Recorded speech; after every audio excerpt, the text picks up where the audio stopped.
Now, Ask Dr. Love with psychotherapist, author, love and relationship expert Jamie Turndorf, Ph.D.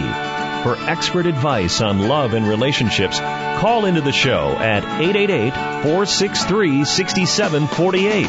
That's 888-GO-FOR-IT. Or you can submit your question online at AskDrLove.com. Now, here's Dr. Love. Welcome to Ask Dr. Love. I'm Dr. Jamie Turndorf, and in honor of Valentine's Day, I'm going to share with you the greatest love stories of all the world. And I'm going to tell you a true love story that's never been publicly shared before, my own. And then I'm going to be introducing you to Robert Fulghum, author of the phenomenally best-selling book, All I Need to Know I Learned in Kindergarten. So get cozy and snuggle up, because my own true love story is quite a story. From the time I was a young girl, I had a detailed premonition of the man that I would marry, and so I saw no reason to date. I was content to wait until that man eventually appeared in my life. And he did appear on the first day of my freshman year at Vassar College. Oddly, whenever we took a family road trip, I'd ask my father, "Where are we?" And he always jokingly responded, "Poughkeepsie." Well, destiny was clearly leading me to Poughkeepsie, where I would find my Jean many years later. So back to the first day of my freshman year, I'd been shut out of all the intro sections of sociology, and the secretary told me to see the department chair, Jean Pain. The minute I walked into Jean's office, I felt my soul leave my body as I was transported at high speed through a tunnel to the end of my life. And when I shot back into my body, I received the message, "Remember every aspect of your meeting. He's going to be everything to you one day." I soon forgot this odd premonition and went about my life as a college student. But I later learned that prior to coming to Vassar, Jean had been one of the most famous Jesuit priests in history. A Renaissance man, he held a Doctor of Letters from the Sorbonne, numerous other higher degrees in sociology, classics, religion, law and economics, political science, history, and even philosophy. And his first book captured Pope Paul VI's attention, and the Pope himself called Jean to Rome to teach at the University of the Vatican. Out of the Vatican, he founded the first and only International Social Research Center, and he taught himself 10 languages and then traveled the world conducting face-to-face research to determine if the church was actually meeting the needs of the faithful. And his methods became the standard for all sociological research that followed. And he published in many languages and changed the way the church ministered to the faithful. So Jean also founded the liberation theology movement to fight church oppression from within. And his fight for religious freedom launched him to international fame when he publicly opposed the Catholic Church and Pope Paul VI's attempts to block the legalization of divorce in Italy. And his fight ultimately resulted in the legalization of divorce. As a celebrity priest, he rubbed elbows with aristocrats, kings, movie stars. Audrey Hepburn was his good friend, and the intelligentsia of Rome and Europe. And then each night he would return to his monastery to sleep. Now, he eventually asked the Pope to grant him a dispensation of his vows. And because famous ex-priests are shunned in Europe, he emigrated to the States, where he was recruited by Vassar to chair the Department of Sociology. 3 years after our fated meeting on that first day of my freshman year, I asked if he could help me analyze my data from my senior thesis. And with clicking calculator buttons as mood music, we talked our hearts out. And despite our different cultural backgrounds, generations, and religions, our love ignited like a brush fire. And for nearly 30 years, our love burned brighter with each day. We were completely compatible, twins separated at birth, soulmates. We loved the same activities, music, books, and hobbies. We wrote books together, ran businesses together, restored and decorated houses together, and rejoiced in every moment that we spent together. We were inseparable. Jean always promised to live very old and die with me. Thankfully, he was a very healthy man, but in the last year of his life, we both began having premonitions that he was going to die of an accident. We just didn't know when or where. The day we departed for vacation in Europe, I had a really bad feeling. Lightning struck our rose arbor and destroyed it, and then I saw a flock of 50 or so black crows in our garden. I tried to shrug off the premonitions, but still I couldn't shake the feeling of impending doom. And so we journeyed to Sperlonga, Italy, this whitewashed medieval village built on a rocky outcropping above the Mediterranean Sea. And it rained every day as if the sky were weeping in anticipation of his loss. A few days into the trip, Jean told me that he loved me so much that he would take a bullet for me. His words felt like another omen. When the sky finally cleared, we headed to the beach. And as we were talking, I noticed that his left hand was above his head, as though it were in position to block something. And suddenly, out of nowhere, a bee stung his left palm, just below his index finger, at the exact location of Christ's stigmata. And as soon as he was stung, I said to myself, he's been struck by a bolt of lightning. He's dead. Jean told me it was so painful and that the venom went very deep. I kissed his palm, my beloved boy, and told him that it would feel better soon. I cupped my hand, I gathered some seawater and sprinkled it on his hand. And early the next morning around 10 a.m., he awoke and told me that we had to go to the hospital because he was having trouble breathing.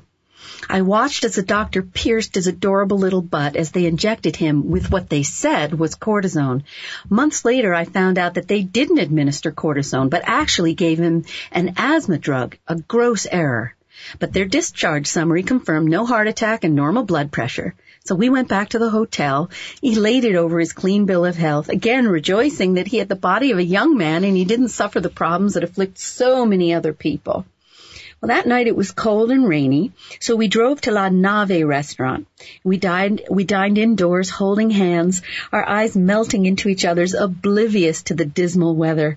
And after the meal, we went back to the hotel. Jean kissed me with such passion, I felt my heart rupture, unable to contain the love. Miraculously, our passion hadn't waned despite the passage of decades. The next day, splinters of rain gave way to hints of sun. I went to the beach and I napped under a steel wool sky.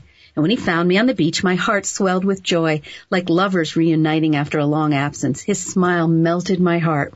It rained again. We ducked under the overhang near the pool. Serenaded by the patter of raindrops, we kissed. Later in the afternoon, Jean said that despite the injection the hospital had given him during the middle of the night, he could still feel the venom coursing through his veins. And I gave him a massage. He was wearing an angelic smile when I finished. And I asked him why, and he said, "I feel how much you love me." So now it was time to dress for dinner, and I watched my handsome husband adjust his silk tie in the mirror as he completed his toilette. And I still marveled at how handsome he was. How was it possible after 27 years my heart still skittered and my womb stirred whenever I looked at him? We kissed and we walked arm in arm like newlyweds, talking about everything and nothing as we folded ourselves into our tiny Fiat rental car. And I was driving and he pointed me in the direction of Punta Rasa, an elegant restaurant perched high on rouge-colored cliffs. After 45 minutes, we were clearly lost. I parked in front of a pizza dive. He went inside to get directions. After about 10 minutes, he came out looking as white as a sheet, terror written all over his face. I asked, what's wrong? He said, "We have to get back to the hospital. I can't breathe." Clearly, the hospital hadn't given him the right treatment. I could hear him struggling for air. Fluid was rattling in his lungs, rising like a deluge that threatened to drown him. I sped, mumbling that he had what babies get. "It's like the croup. Don't worry. The hospital will help you." I said, "I love you." He said, "I love you." These were the last words he ever spoke. He didn't have enough air in his lungs to say another word. After about 20 minutes, I screeched into the hospital parking lot, braked with a start, and ran inside. A clot of people were in the waiting room, but no one was at the admitting desk. And I recognized one of the two men who had treated him the day before. I don't speak Italian, but God help me, I found the words. "Mi marito non posso respirare, puntura da ieri." My husband can't breathe, bee sting yesterday. He followed me outside, pushing a wheelchair, moving like an overfed buffalo in a heat wave. He wheeled Jean into the treatment room and put an oxygen mask on his face, but had trouble finding his vein because the vessels were constricted from the venom. Finally, they got it in. As the IV began to drip, they said he'd feel better when the bottle was fully infused. Jean was ripping at the oxygen mask, obviously feeling that it was suffocating him because the air wasn't getting into his lungs. He was covered in sweat. His hair was plastered to his scalp. And I could hear the fluid had reached the very top of his lungs. I was dying watching his agony. I asked them to tilt up the head of the bed, and they did. And after a few minutes, seeing he was no better, I asked if they had a pulmonaire spécialiste, a pulmonologist. They didn't answer me, which meant no. Jean obviously needed a tracheotomy. The doctor treating him was an anesthesiologist, and she didn't seem to know how to do this procedure. She beat her hand in the air like an angry librarian scolding a noisy child, telling him to breathe slowly and deeply, thinking he was hyperventilating from panic. And it was obvious that he couldn't breathe slowly or otherwise. Didn't they hear that his lungs were full? He was drowning. He had no air to breathe. So I removed his watch, trying anything in my power to make my beloved boy more comfortable. They brought over a garbage pail and dropped it on the floor in front of him, and I held him from behind as he gagged to expel the thick fluid that had risen to the back of his throat. The IV bottle was empty now, and I asked if he felt better, and he shook his head and he said no. And I shouted for them to do something, and they came along with a syringe. Adrenalina, they said. As they came at his neck with an enormous needle, they pushed me out of the room and into the waiting room, and the last thing I saw was Jean's eyes rolling up into their sockets as he fell unconscious. I never got to kiss him or say goodbye. In the waiting room, I was hysterical, shaking, panting, begging, using broken Italian and hand gestures for someone to help me get an air ambulance from Rome. And I asked the name of the numero uno ospedale a Roma, the number 1 hospital in Rome, and I was told Gemelli. But the only way to get transferred there would be for the hospital to call, and they told me don't bother asking because they won't spend the money to make the call. They added, this isn't a very good hospital. I banged on the door and begged them to call anyway. They dismissed me and said, be patient. I said, he's going to die. He has no air. They pushed me away and locked the door behind me. I tried to use the payphone to call Rome myself, but it was broken. I banged on the door again and asked if I could use the phone in the inner office. They wouldn't let me. And I could hear Jean through the door. I couldn't believe how long he held on with no air, how strong his heart was, how much he fought to live for me.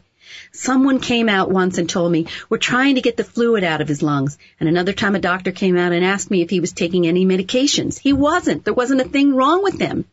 And after what seemed an eternity, a man came into the waiting room wearing a downtrodden expression. He told me in Italian that they were sorry. I collapsed in a woman's arms. The crowd barraged me with questions. Was I alone in Italy? Do you have children? Where was I staying? Someone from the medical staff came out again. I said I wanted Jean's rings and clothing. He said Italian law requires that I be present when they remove them from his body. He said, come, it's fine. I tentatively followed him like a child afraid of my first dental visit. I followed him down a corridor and entered the room where Jean was laid out on a gurney. His face was red as a lobster, his mouth wide open, his body stiff as a board. I ran out screaming. They tried to give me a liquid to drink, but I wouldn't swallow it, afraid they were going to kill me too. I left our rental car in the parking lot, and Bruno from the hotel drove me back. I was sure that I'd never succeed in scrubbing his image from my mind, never stop hearing the rattling sound of his suffocating to death. And I vaguely recall holding Jean's clothing minus his pants and thinking in death a person soils himself, and I felt embarrassed and an outrage on his behalf that such an elegant man should have been forced to suffer such indignity. Back into the hotel room, I fell on the bed. The sound of his suffocating droned in my head like an endless stutter. Etched on my brain was the image of my sweet love's beautiful face turned scarlet. The pain in my heart seared my chest. My ears felt like they would rupture from the sound of my pounding heart, and I was sure I was dying of a heart attack. I collapsed on my side of the bed, crying and trembling in terror. Suddenly I felt a gentle caress that extended the length of my spine. I glanced over my shoulder. Nothing and no one was there. This was just the beginning of Jean's visitations. He's been with me ever since. And thanks to Jean's ongoing visits, I discover again and again that relationships don't end in death and that love never dies. I just want you to know before I take a brief break, you don't have to be allergic to die of a bee sting. Bee venom causes pulmonary pressure and tension, which causes the lungs to gradually fill with fluid. I learned this the hard way. And eventually you drown and the heart stops. And antihistamines prevent this fatal cascade. All right, let me take a brief break, and I'll be back with you in a moment on Ask Dr. Love.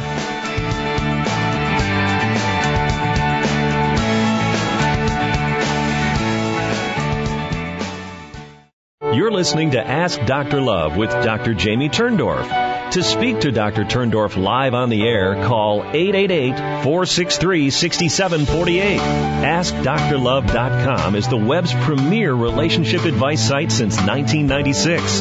Visit AskDrLove.com to search thousands of free relationship advice articles on any relationship issue you may have. Or you can submit a question to her free advice column.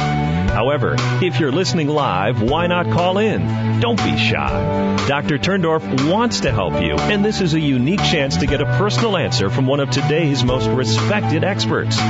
So, if you have a question for her, please call in now at 888-463-6748. That's 888-463-6748. Now back to Ask Dr. Love with Jamie Turndorf, Ph.D. Once again, here's Dr. Love. This is the time in the show for my new segment that I'm calling Dr. Love's Quickie, because, as you know, it's a short and sweet spot, only 6 minutes. Now, before the break, I told you about my remarkable love story with Jean, and I promised in my newsletter to spell out the unusual practice that kept our love so strong.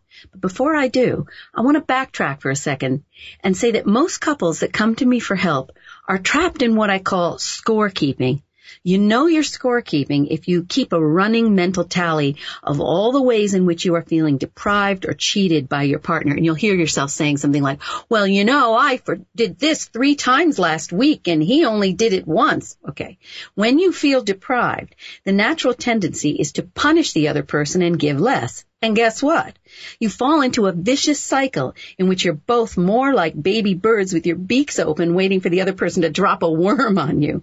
And in this environment of passivity, you are starving rather than nourishing each other. And this practice leads to marital and relationship distress.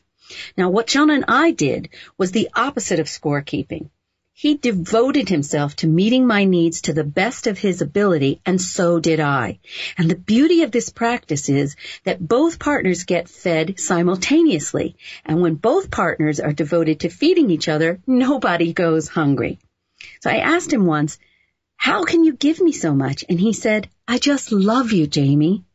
And truly, love is an endless well. When you tap into the source of love, your well never runs dry. And love also nudges you to improve yourself and your ability to be a better and better partner.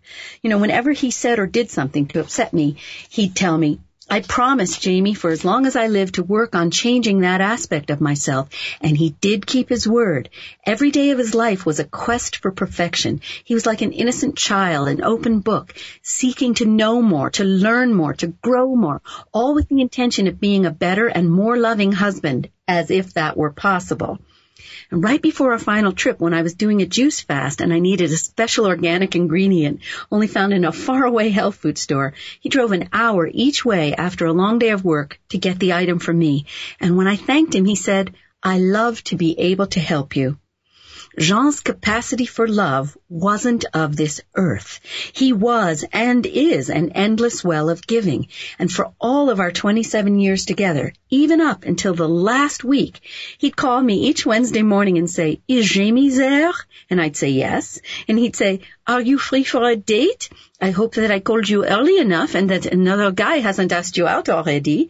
And when I returned from Italy alone without him, I was so broken. And then I opened the folder that he had labeled in case, and I read his last line, which said, I'm not here anymore, but wherever I am, I'll always watch over you and love you immensely. My dear Jean, I will always love you. You are my north, my south, my east, and my west. Now, what if, inspired by our love, you made the resolution to drop the scorecard and just give without strings? This is when the magic occurs. When you transform your heart into that well that overflows, love flows back to you with abundance. And there's more. The love you share in this life sets the stage for an ongoing love relationship. True love doesn't have a happy ending because true love doesn't end. Relationships do not end in death. love never dies. And I don't mean that love only lives on in my memories. I mean the relationships with those that we love in spirit can and do continue. And it is the strength of the love that Jean and I shared that allows him to pierce the thin veil that divides this realm and the next. And to this day, he still comes through to me, often in front of witnesses, manifesting his presence and showering me in eternal love. So you give without expectation, without a scorecard, and you too will transform your marriage or relationship into an endless well of love that lasts a lifetime and beyond. So let me just give you a couple of tweets before I take a break. The greatest love stories have much to teach about stretching your love muscles beyond their normal reach. And if our hearts remained as pure as a kid's, our love lives wouldn't end up on the skids. Let our love story serve as a potion that sets your love in motion.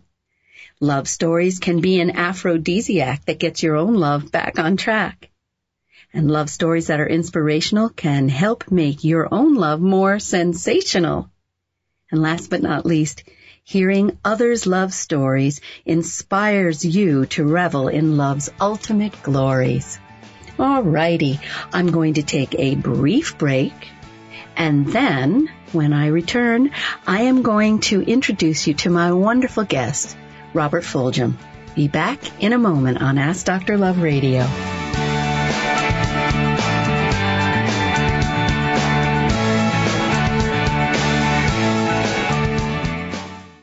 You're listening to Ask Dr. Love with Dr. Jamie Turndorf. To speak to Dr. Turndorf live on the air, call 888-463-6748.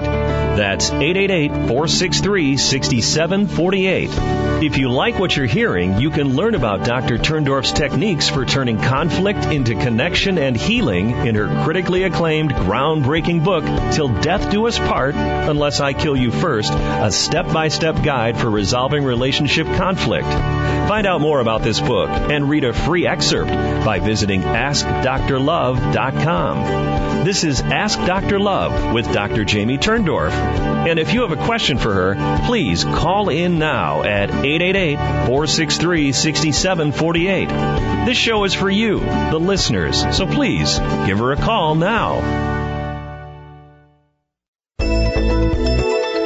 You're listening to Ask Dr. Love with Jamie Turndorf, Ph.D. Once again, here's Dr. Love. I'm Dr. Jamie Turndorf, and I'm so happy now to be introducing you to Robert Fulghum, the author of the phenomenally best-selling book, All I Really Need to Know I Learned in Kindergarten. And this collection of essays was the second longest #1 bestseller in 23 years. And I know Robert's going to be excited to talk about the 25th anniversary edition of that book, which is going to be available in 2013. He's also published 8 best-selling books of nonfiction, and more than 17 million copies of his books are in print in 31 languages and in 103 countries. So I want to welcome you to my show. Robert, are you here? I am here, and good morning. I must say before we go any further that following your own amazing love story is going to be an uphill work. That's a beautiful story. Thanks for sharing it. I'm so glad. I was so touched that you so early to the show so that you could hear the whole story, and that really meant a lot to me. Well, I'm glad I didn't miss it, and it truly is a remarkable story. So talk to me about the re-release of your kindergarten book. Well, this book is now in its 25th year, and there's a 25th anniversary edition of it that's just come out. It's been revised and updated, and there are 25 new stories. And then later in the year, there will be a book called All I Really Need to Know I Learned in Kindergarten, the sequel, which is another collection of stories that are similar to the ones in the first book. So this is a big year for that book. It's amazing that it's remained in print and alive for all these years. Why do you think that is? What do you especially? Well, I often say I'm not a great writer, but what I do write about is what a great many people are greatly concerned and involved in. And I guess I have the capacity to say out loud what a lot of people think and feel, and I tend to look at the most ordinary aspects of life and think, what's the deep part of this? And kindergarten essay, which is has a life of its own now. People often think, oh, that's cute and that's sweet, but in fact, it's about the truth that we are introduced very early on to important things in life, and we are given them in the language of children, but as we grow up, we realize they're about the important things. So I'm glad that book lasts, and who knows where it'll go. But I'm holding one in my hand. I just got it from the publisher, and then the sequel will come out. At the same time, there'll also be two new other books, one on tango dancing and one on my experiences of learning the tango dance. But that's a story for another time. Oh. I'll tell you a little bit about that at the end of the show. You know, I was thinking that tango really is a metaphor for life and love, isn't it? Yes, it's scary and it's passionate and all those good things. But let's hold that till the end because that's how I want to finish what we do. Your book is going to be titled the re-released version of the kindergarten book. Is it going to be called What I Know Now? Well, no, the actual volume is still called All I Really Need to Know I Learned in Kindergarten, and has a big sticker on the front that says 25th Anniversary Edition. And then there is a second book that has the same title, except the big red letters that say the sequel. So that'll be out in the fall. Okay, so that book, how do you get an inspiration for a book like that? Does it just hit you as my book ideas come as a sort of a channeled wind that shoots through me? How did you get the idea? Well, I have all my life been writing stories, and it's just what I do. And I look at the world in a very careful way as I go about in it, and I can't not write. It's like someone who's a professional painter or something. That's who you are. That's how you resolve your relationship with the world. So I have more. I'm still writing a blog, as people call it now, but it's a daily journal that at robertfulghum.com, and I always have a lot more material to write about because there's so much in the world to see and talk about. So I keep writing. So even what I found is when Jean died, I had to write. That was how I dealt with the experience of losing him in bodily form. Yes. The only way that I could process it, not so much speaking out loud, but writing. Yes. No, that's the story. That's my case as well. So it's a very, very solitary process. So, I also noticed when I was on your website, you had a book called True Love, which was reader-submitted stories about their own love stories. Are there any of those stories that stick in your mind now that we're, in Valentine's week? Well, let me give you a little background on that. I had a wonderful experience. I decided that I would ask people, as I often had, for them to tell me a love story. So I went around only in Seattle, and I set up a small table with a sign on it that said, "Tell me a love story and I'll make you famous." And people came over and sat down, and pretty soon I'd collect a group of people, and then people would tell their love stories. And I sat up in front of coffee houses and a couple of bars and a tavern, and ended up with far more material than I can ever use, because people would tell their love story, and then they would say, "Well, that's nothing, let me tell you mine." And one of the reasons people were so involved in this is because the book that I was planning to do was all the royalties were going to go to Habitat for Humanity, and quite a lot of money ended up in their lap. So people were doing good by sharing their love stories. And I guess about 1,000 stories came after the book came out. People then wrote in and sent me their love stories.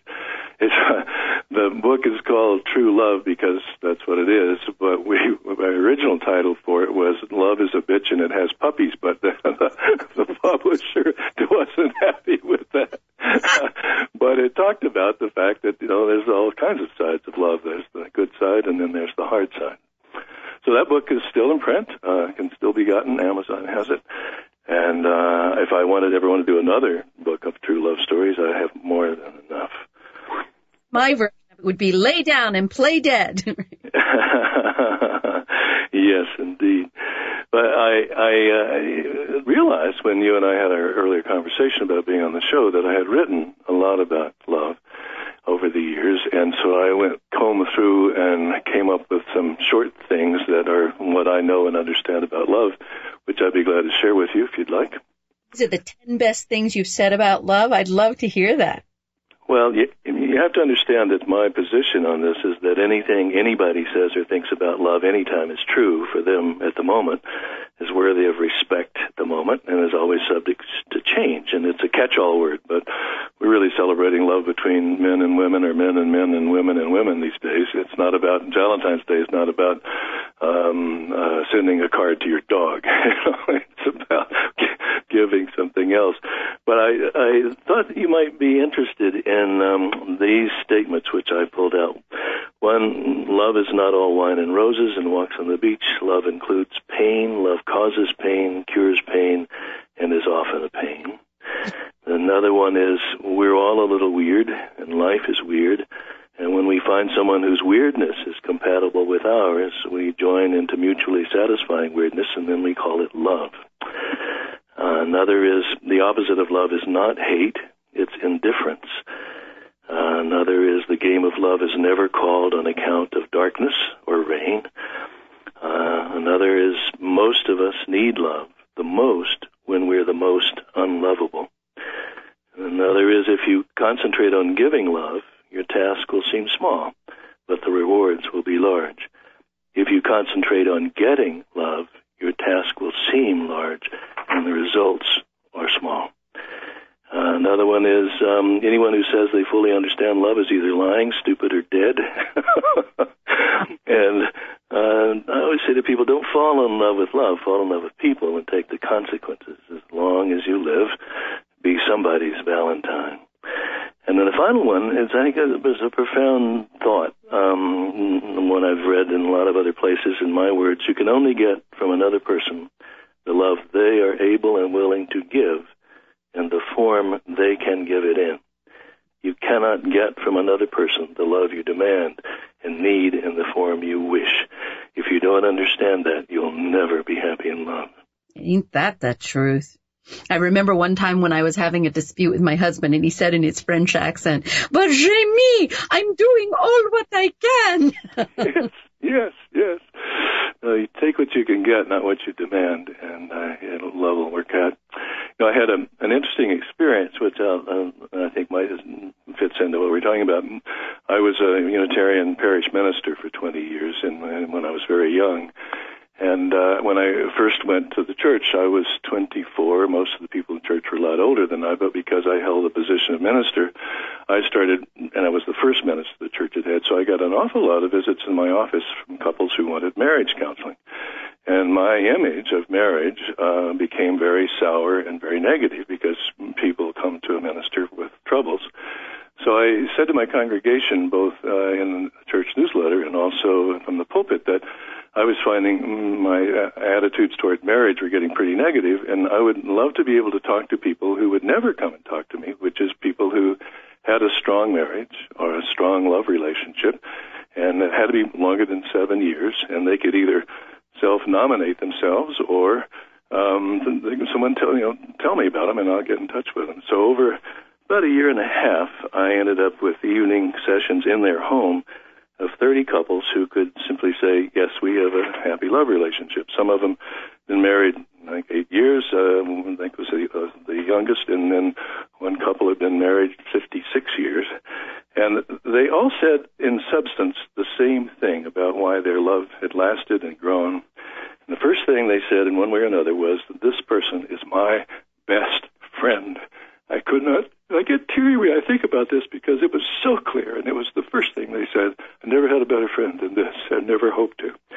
The second thing they said, which I found true in my own life, is that we laugh a lot. We see a lot of humor in our own foibles in the world and are very clear between what's an inconvenience and what's a real problem.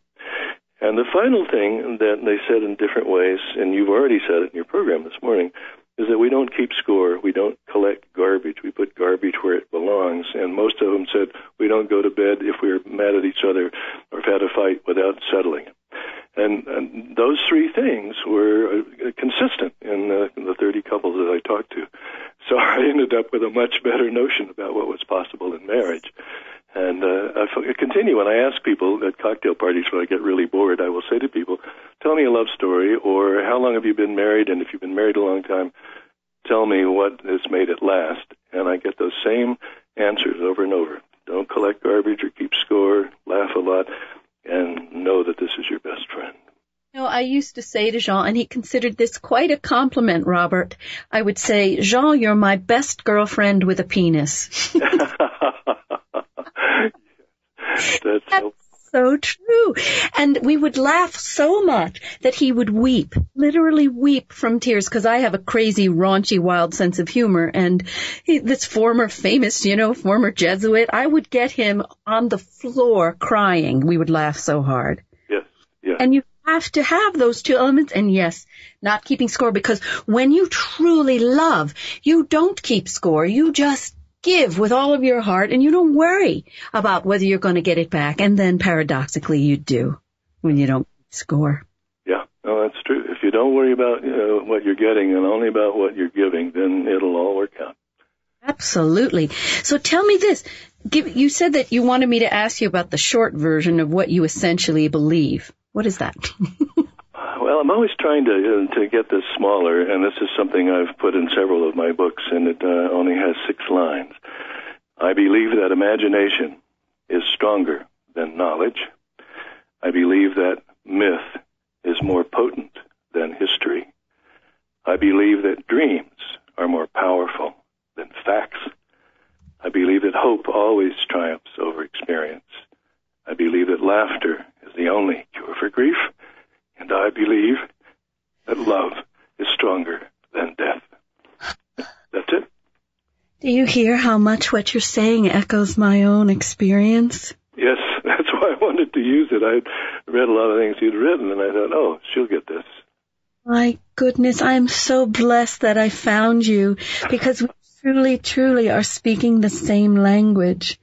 And I heard your voice catch when you spoke about love being stronger than death. So I am sensing that someone you have loved very deeply is now in spirit form. Is that true?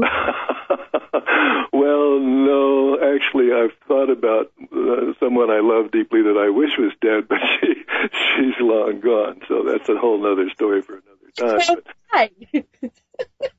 I was in a divorce settlement from a wife I had been married to for 30 years and who was very unhappy and finally went away. And she brought all the spreadsheets and her lawyer and all that. And, all my only contribution to the whole thing, because I had sought marriage counseling, divorce counseling from Faye the tattooed psychic, which cost me $300, which was a pretty cheap divorce. And so I wrote the poem, and that's all I had was a poem to offer her for all the legal stuff. And the end of it was, and I wish you were dead. I hope the people who know you would be happier when you were. It was a terrible thing to do, but yeah, that's what I said earlier, that the other side of love is not is indifference. When you hate somebody, it's because you still love them, and you have a hard time putting that down. Hate is the flip side of love, because you can't work up that kind of anger towards someone you don't love. Right. Let me take a brief break, Robert, and I'll be back with all of you in a moment on Ask Dr. Love Radio.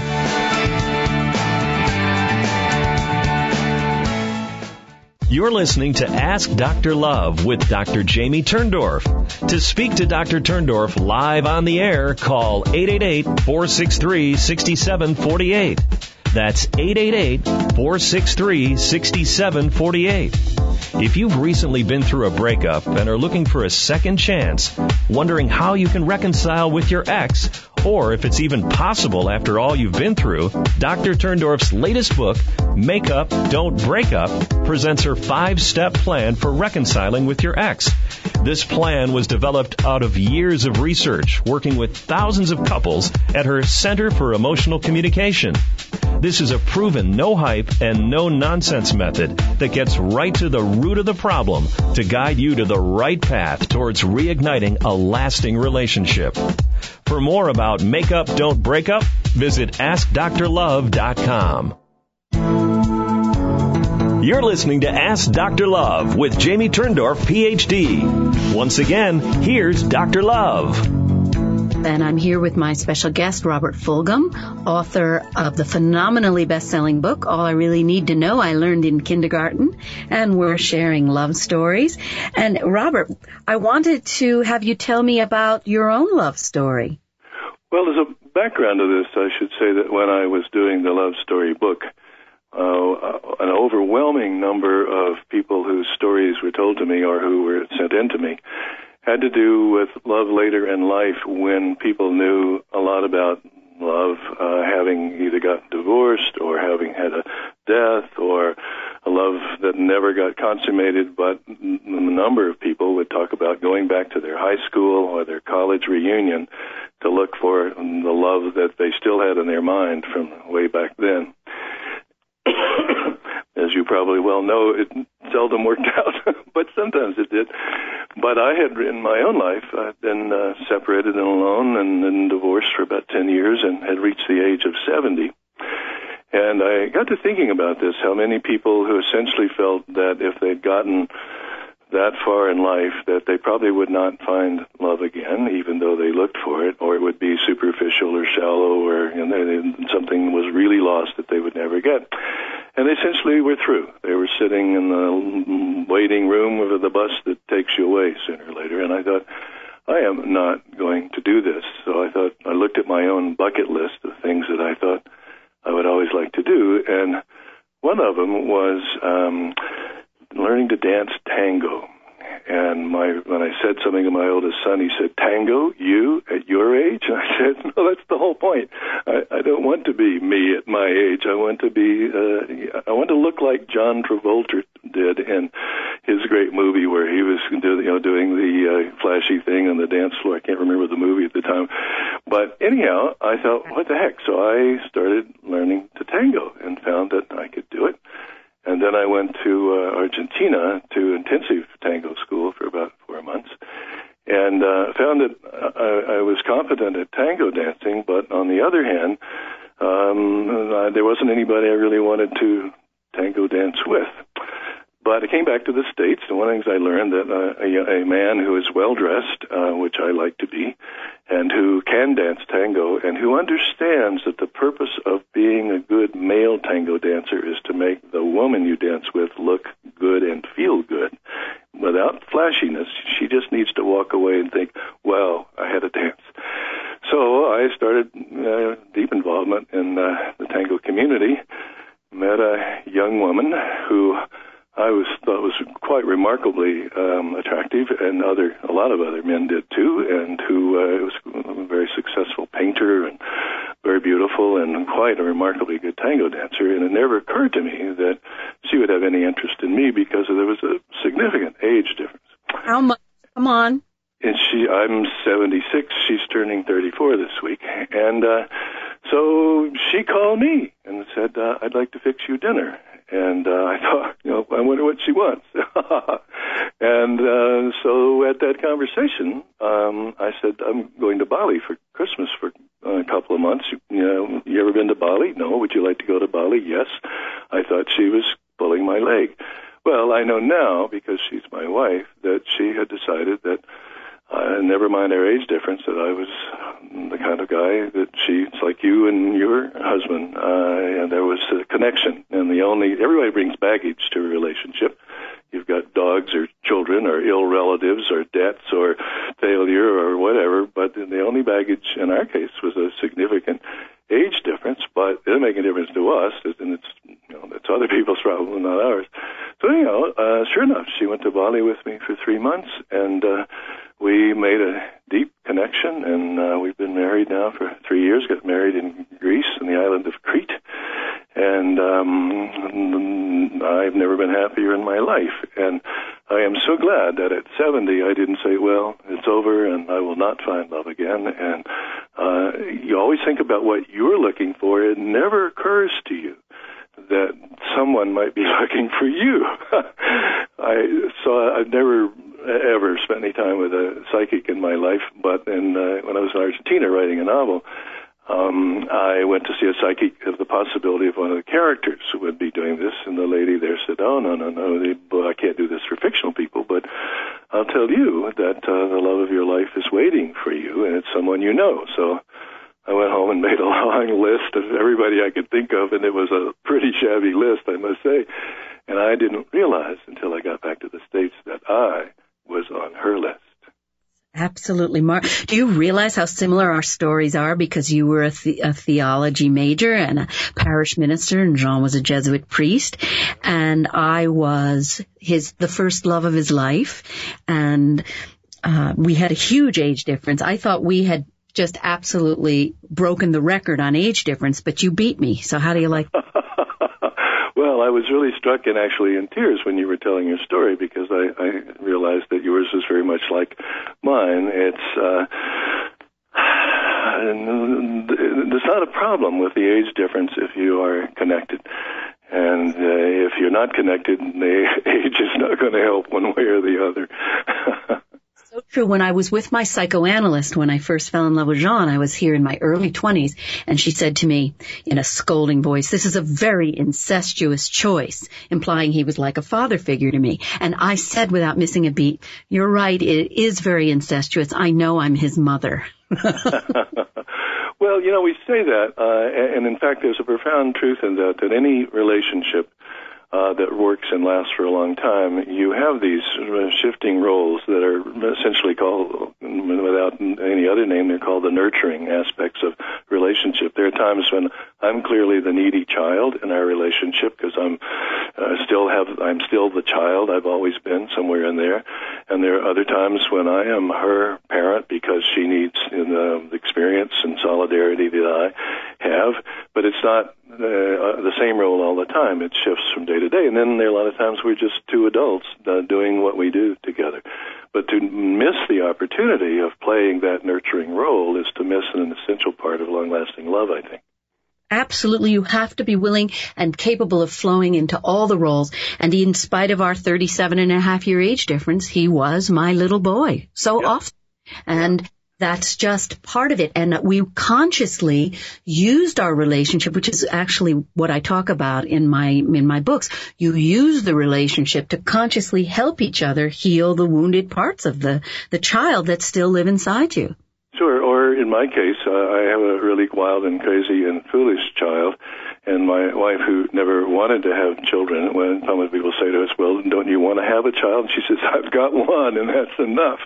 But the capacity to be in her company and feel free to cry or to laugh or be silly or foolish is a great blessing to me. And the other way around, in her situation, when she gets very anxious about her painting and her gallery shows and stuff, then I'm there as a solid brick for her. And I don't put the label father figure on that. I simply say I am the mature adult in the situation who can nurture and comfort her in her need. And the terminology is not nearly as important as the role that you're playing and willing to play in a free and open way.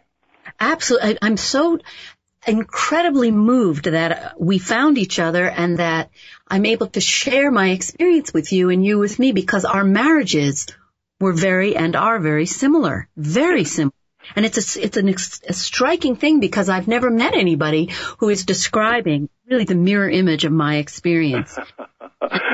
Maybe we should have a date.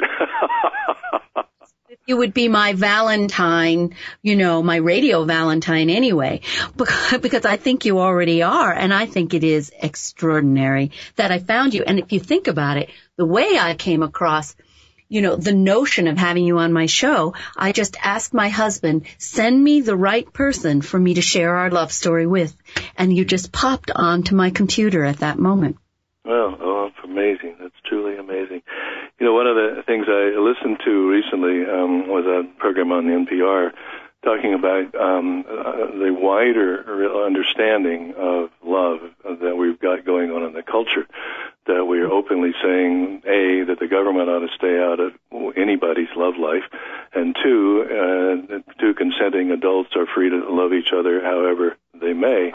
And the personal dimensions of that don't deserve the labels, but we have gotten to the point where, in my home state of Washington, where same-sex marriage is acceptable and legal, and I know a lot of gay and lesbian couples who have adopted children and have a wonderful family life. And I'm really glad that our society is getting to that level of where whatever works for people is what we're in favor of. And I listened to a program the other day. It was talking about a man who has, I forget his name now, but who started an international organization for people who are asexual, in the sense that sexuality is just not high priority for them, but love still is, and intimacy still is, and caring still is. And so the broader that we get in our understanding about people's need for one another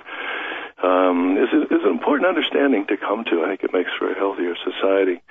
And then I heard a program, a guy who was a scientist, and he was just saying, well, this thing called love is just a matter of craving in the brain, in the ventral tegmental area where dopamine is produced, and then dopamine is mixed with testosterone, and then you get an oxytocin level rising and all this sort of stuff. I thought, no, because it's just love. You introduce love to the chemical cocktail? You need to take drugs. Yes. Really? So how are you and Willow going to spend Valentine's Day? Well, we were in Tucson recently to take her paintings down for a show, and I found a Mexican place that makes piñatas, and so I had a big Mexican-style piñata made in a heart shape, and then bought 10 pounds of Mexican street candy, which is one of my childhood favorites. There's less of that now. I don't know whether we're going to make it to have Valentine's Day with the candy, but we're going to have a piñata party and whack a heart around and laugh and have a good time. And that's on, and invite friends in to do this. And one of the couples is gay, another couple is just confused. We have a wide variety of people coming, but that's what we'll do. Whack the piñata, but not each other, and you're just going to never grow up, which keeps you eternally young. And I want to thank you so much because you have really brought me such a special Valentine's gift. Being with you and knowing you, I feel like we've just begun a very special new friendship. Well, invite me back on your program sometime. I'd be glad to be there. I want you to be back. And when is your book coming out? Is that a good time for you to come back, or you want to come back? Or my door is open to you. I would like to do this more toward the fall, because this book that I have about tango dancing, which is called "If You Love Me Still, Will You Love Me Moving," is coming out at the same time. A memoir about my experiences in Argentina, and then the new book. So the new book of essays. So probably the fall would be a better time. But I'd be glad to do on your program almost any time, any subject. Anytime, any subject, I'm going to hold you to it. I expect you to keep your word and your promise, because that's very important for a lasting love relationship. So I want to thank you so much again. Is there anything you want to leave my listeners with? Any parting thought? Anything? Well, I think one of the last things that I had on my list of important thinking about love is to advise people to always try to be somebody's Valentine.